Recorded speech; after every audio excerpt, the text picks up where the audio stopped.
Di pa kami tapos. Good morning sa lahat. Di pa kami tapos sa labas. Pero grabe na yung frost. Nag-ice na. Yung jacket ko di ko na ipasok. Yan, nag-ice. Tapos itong rose, ilinis ko to. Yan, na ano na sila, oh. Nag-frost na. Matigas na siya, matigas. Yan, ipasok ko to mamaya. So, focus muna ako sa loob ng bahay.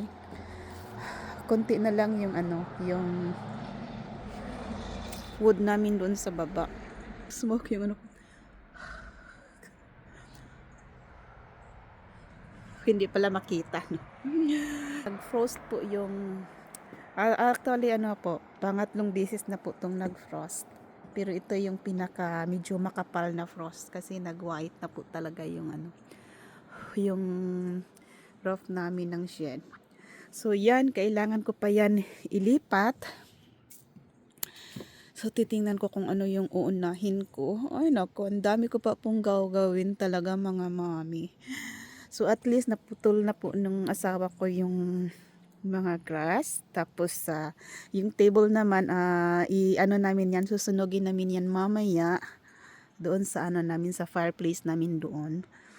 Tapos yung kahoy naman, meron kaming mga wood na ilagay namin sa loob ng basement.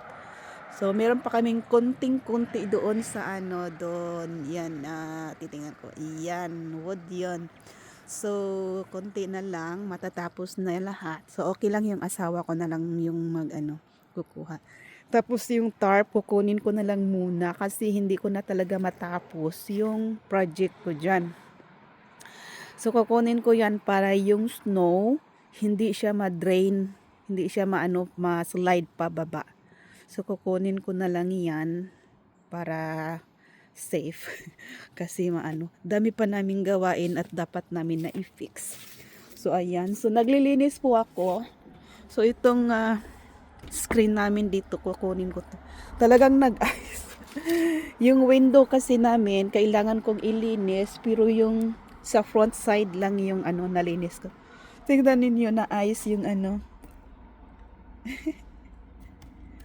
nag-ice talaga. Ay, giniginaw na po ako.